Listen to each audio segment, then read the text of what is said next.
Tapos, so, tumawag po kayo kagabi? Hindi. Hindi po kayo naisalang dito? Hindi po. Ah, hindi. May gusto lang po ba kayong batiin? Sino po yung i-shoutout mo? Yung DJ, yung nakilala ko dito sa live mo dati. Dati. Sino po yun? Yung nakilala ko sa live mo na yung donation ng anakan. Hindi Yung ko, humingi lang daw sa kanya ng lahi tapos iniwan na siya. hindi ko na ho maalala eh. So, bali, i-shoutout mo dahil magpalahi ka rin? Shoutout yun siya DJ, masyado siyang mabait. Mabait. Ayun, swerte mo. Nakatagpo ka ng mabait, di ba? Bibihira lang ho ngayon sa mga lalaki. Sobrang Mabait. DJ, nagpa-Gcash hanggang ngayon, di na ako binayaran. Ha? Ano daw? Ano? Nangutang sa Gcash. Ah. Sabi niya, nasa trabaho, sabi niya, may laman Gcash mo? Oh. Sabi ko, bakit? Oh. Sabi niya, pahiram mo ako, mamaya ako papalitan pag out ko sa trabaho ko. Magkano hiniram? Sige, amin na yung mo.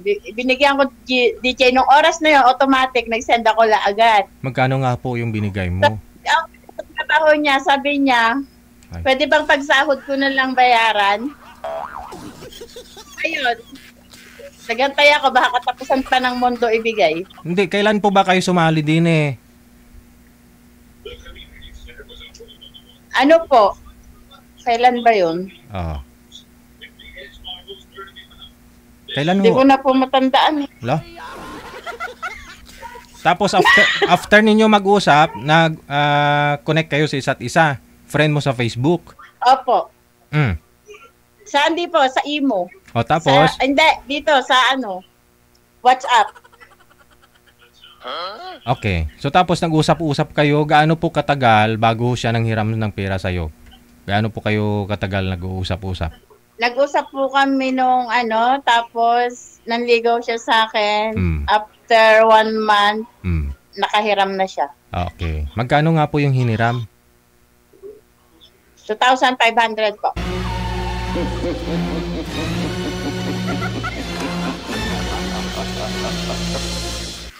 Sabi niya lang may laman Gcash mo? Sabi ko, oo. Oh. Sabi niya, pera muna ako mamaya na lang after ng work. Tapos, after ng work, sabi naman na niya, pwede pagsahod ko na lang. Pagsahod, sige, sabi ko. Oh. Tapos, kailan sabi niya katapusan. Baka katapusan na ng mundo, DJ. Aha. Hindi. Shout out sa kanya. Alam ko, lagi siyang nanonood dito. Hindi, connected pa po ba kayo mula noon hanggang ngayon? Binlock niya po ako. Sa anong rason? Ba't kanya binlock? Dahil po may utang na siya sa akin. Noong po wala pa siyang utang sa akin, araw-araw yung tumatawag. Kahit natutulog na ako, tumatawag pa rin. Oo. Tapos magpapa-Gcash, may oras siya para tumawag. After a while ng lahat ng... Basta yung nakakuha na siya. Pag hindi niya ako binayaran, DJ, isi-shoutout ko na siya dito kung magkano talaga. Wait, akala ko 2.5. Sabihin mo. Ipaprag ko na yung pangalan niya talaga. Kasi na yun Magkano nga po yung binigay? Umaabot. Magkano nga pong binigay mo lahat? Hindi ko pa po nakukwenta eh. Di ba 2.5 yung pinadala mo, sabi nyo, nung humiram siya? Po, na isa. Yung tapos? isang Gcash na hiningan niya. Naging kayo po ba? Hindi. Pagkatapos po? Naging kayo po ba? Opo. Naging kayo. So, yun nga po, nang hiram una ng 2.5. Nasundan pa ho ba yun? Nasundan pa ho ba yun? Ano po, DJ? Nasundan po ba yung panghiram niya? Nanghiram po ulit? Bali, po kasi, nag-online selling po kasi ako. Marami po kasi akong binibenta na kung ano-ano. Hindi. So, nag-order siya ng mga rice cooker, nag-order siya ng washing machine, nag-order siya. As in, marami na siyang na-order. Tapos, nagpa-ano siya ng mga groceries, mga damit, sapatos. Basta yun, gano'n, marami. Ano po yun? Hindi ko pa nakukwenta kung buo po yung padala mo sa kanya, lahat ng in-order niya? Buo po ba yun? O washing machine muna, sunod, rice cooker, gano'n? Hindi sabay-sabay? Opo, isa-isa. Isa-isa. Ba't naman ba't naman halimbawa binigyan po mo? ngayon, Alam mo naman na nagpadala ako ng rice hindi ka na cooker. binayaran nung una. Bakit binigyan mo pa ulit? Bakit? Sabi po niya kasi katapusan eh. Nanghiram na nga po siya ng 2.5 na cash, di ba? So tapos, nangutang hus ng washing machine. Tapos sinundan pa ulit ng susunod na araw. Ano naman, rice cooker. Sa sumunod na naman, ganto, ganyan. Sana nung una pa lang, Sabi niya po kasi sana nung una pa lang, hindi mo hindi na... nagpapautang pa ako. Sabi niya katapusan. So kailan ho siya umpisa ng utang? Pitsa uno? Hindi po, opo, ganun, mga ganun. So, ano po yung araw-araw nangungutang? Nag-order po ba siya? Opo. So, sabihin natin, 1,000 na lang isang araw, 30 mil, mababa na yung 30 mil na binigay mo sa kanya? Hindi pa, pag kinuwenta ko, pag lahat po yun, at naghintay lang po ako ng 2 months para makumpleto ko yun, abutin po siya ng 6,000 dirham. Sa peso po ma'am, kasi dito po siya sa Pinas, di ba? Magkano ho inabot Pag lahat? kinumber po natin ng 6,000 dirham, abutin po siya ng, hindi po bababa sa 70,000. Okay. 70 pataas. Sabihin na ho natin 17, ha? 17 na lang. So ngayon, ang pangalan niya nag-umpisa sa ano? Pangalan lang, sabihin niyo po 'yung pangalan. Wag na ho muna 'yung apelyido. Sa susunod ako, ipiin mo sa akin, banggitin ko 'yung apelyido. Tapos ipopost ko 'yung video ninyo ulit. Rom po, Rom. Si Rom. Taga saan po 'yon si Rom? Di ko po alam eh. Di ko pa naman kami, di naman po sinagsabi. Kung taga saan. Pero naging boyfriend, naging kayong dalawa. Opo. Saan nyo po ba pinadeliver yung in-order niyang mga kagamitan? Saang lugar? Sa bahay po nila. Oo, siyempre may address ho yun. Saan po galing sa lugar ninyo? Sa probinsya nyo dito sa Pilipinas? Opo, sa Pinas. Saan po kayo dito sa Pilipinas? Po? Ano po yan? Ano po yan? Maingay? Ano po yan? Sino? Ay, yung pasyente ko siguro yan, DJ. Kawawa na may pasyente. Oh. May Baka pasyente ako nagugutom na ho yan. Main na po. Okay. Saan po kayo dito sa Pilipinas? Sa Nueva Ecija po. Tapos, Dito ba? saan niyo po pinadeliver yung mga ino-order niya? Yung mga inutang niya?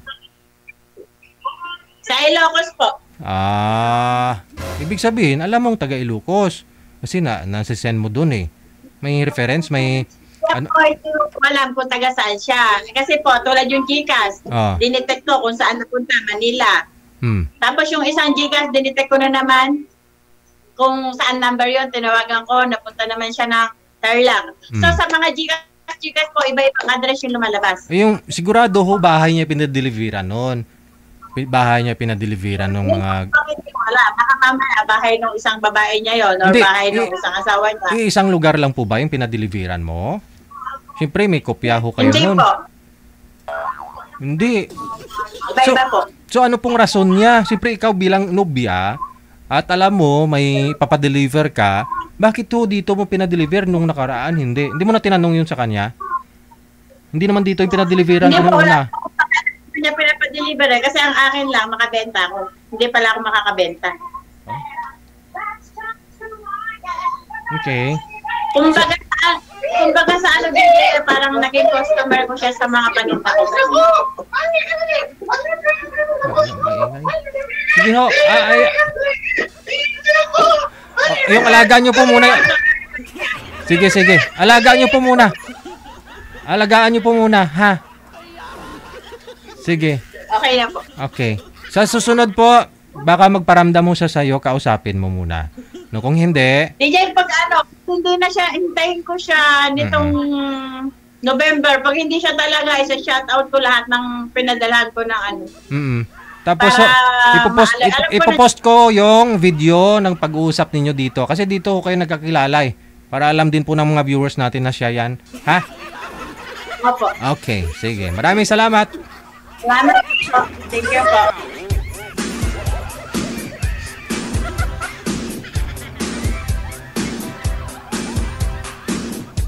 Dito ho kasi sila nagkakakilalang dalawa. No? Familiar po kasi yung mukha niya, sabi ko. Sumali na po siya. Akala ko kagabi. No? Kamukha niya lang po yun siguro. Yung nasa sasakyan na guest natin. Dito po kasi sila nagkakilala no? May dahilan na dito ho niya isa-shoutout kasi nanonood po yun sigurado. Mapanood po niya yung live natin o yung recorded video na sinoutout po siya ni ma'am, no? Ang pwede ko lang po magawa, no? Pwede ko kayong i-connect sa isa't isa, no? Sigurado alam ni sir yung hotline, alam niya po paano kami kontakin, no? Yun na lang po siguro, sir. I-PM niyo po kami dito. Hindi mo na ako kailangan mag-explain. Gusto mo, i-connect ko na lang po kayong dalawa, no? Baka ho si sir may problema. Naibinta lahat yung mga ref. Ba't ka mangutang na alam mong walang kasiguraduhan, di ba? Na may pambabayad ka. Porket girlfriend mo. Masaya ka ba na may nauto ka? Pareho sila may kasalanan kung tutuusin Pareho sila may kasalanan. Bakit? Kasi lagi ko pong sinasabi dito, pag may money involved na, dumistansya na kayo, no? Hindi ibig sabihin na dito nyo po nakilala sa programa natin, mabait siya o mapagkatiwalaan. Kasi kung magpa-line up sila, kayo, di ba? Hiningi lang po namin pangalan, edad sa kalugar lang po. Di ho namin alam kwento ng buhay ng bawat isa. Dito na ho yan malalaman sa live kung magtanong yung isa doon sa kinakausap niya. No, kaya ako sabi ko, mag-ingat po kayo sa scammer. Di ba? Mag-ingat sa mga scammer. O yan o. Paalala, mag-ingat sa mga scammer. O.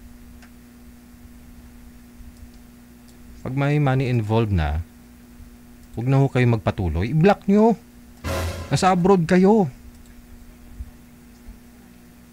Nasa abroad po kayo. At alam mo nila, dito sa programa natin, halos karamihan, marami hong nanonood na mga nasa ibang bansa. Mga OFW. Masakit ho yan para sa dun sa mga scammer. Masakit sa mata nila. Lalo po minsan pag tumatawag ko kayo dito sa programa natin, puno ng gold yung katawan nyo, liig nyo.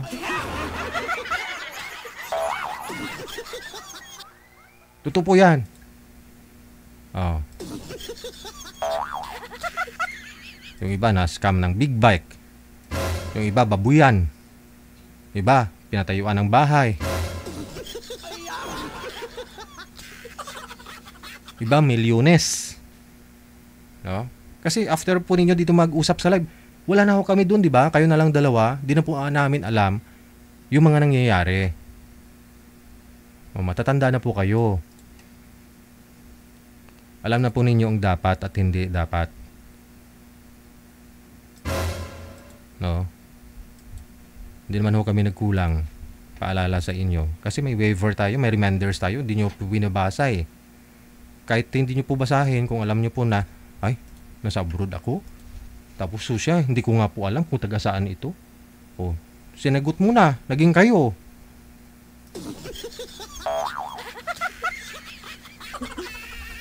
Nasa abroad ka. Tapos pag utangan ka ng pamilya mo, ayaw-ayaw mo. Bakit? Pumunta ako dito sa abroad, wala naman kayong pinadala. Nanghiram ako na sa inyo pang allowance ko. Pang placement fee ko, hindi nyo ako pinahiram. Ngayon utang kayo.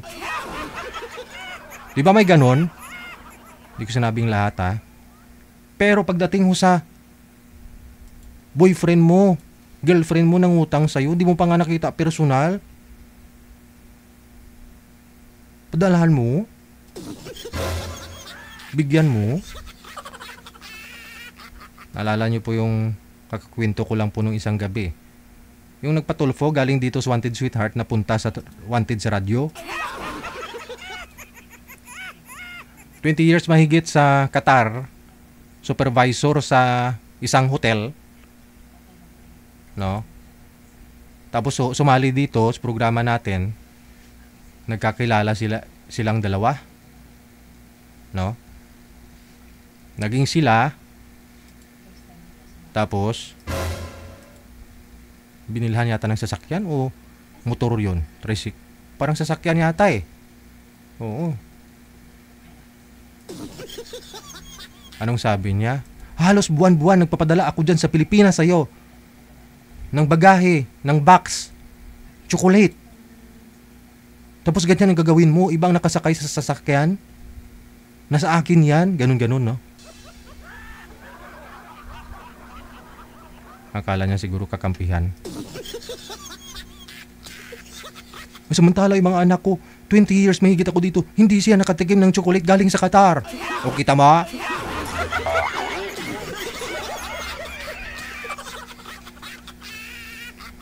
Mga anak niya, 2 dekada mahigit sa abroad, di man lang nakatikim ng chocolate. Samantala kakakilala niya pa lang, hindi man lang sila nagkita personal ng lalaki. Kinuhanan ng sasakyan. Ganun. Pinadalahan ng box buwan-buwan.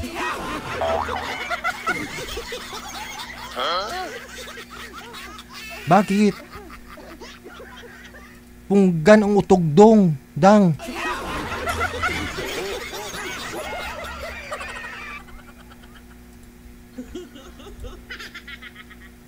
Kapag hindi pa kayo nagkita, huwag ka maniwala. Pigilan ang utog.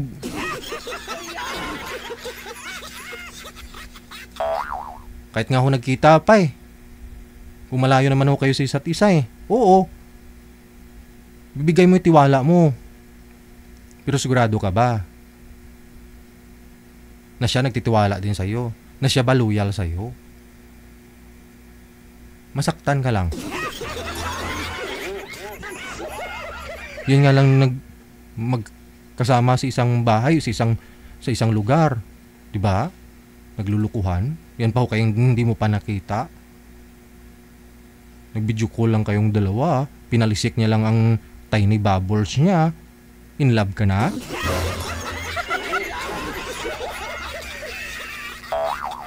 Tiny bubbles.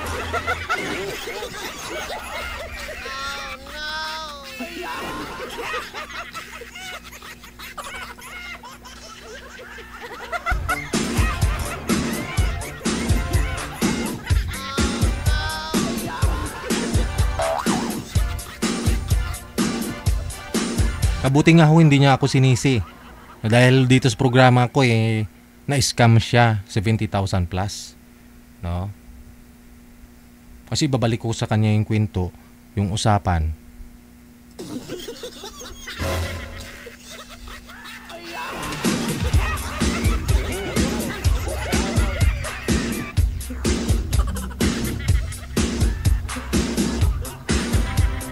Ay, ang botch, langaw! Ewan ko, bot sa langaw.